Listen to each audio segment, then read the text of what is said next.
দেশবিরোধী নানা রকম ষড়যন্ত্র রুখে দিতে হবে বলে মন্তব্য করেছেন রাজধানীর উন্নয়ন কর্তৃপক্ষ রাজুকের চেয়ারম্যান রিয়াজুল ইসলাম। বলেন, ব্যক্তি স্বার্থ নয়, সবাইকে দেশের স্বার্থে কাজ করতে হবে।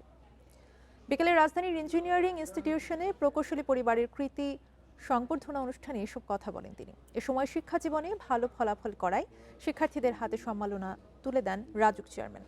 বলেন, আর মেধা পাচার নয়, আগামীর বাংলাদেশের নেতৃত্ব দিতে হবে মেধাবী এবং যোগ্যদের।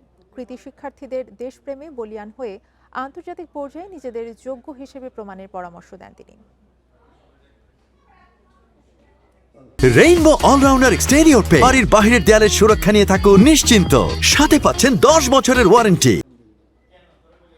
এই দেশের স্বার্থটাই সবার ঊর্ধ্বে তুলে ধরবো। আমরা এখানে কোনো ব্যক্তি স্বার্থ, কখনো দলগত স্বার্থ, এটাকে আমরা সবার আগে দেখব।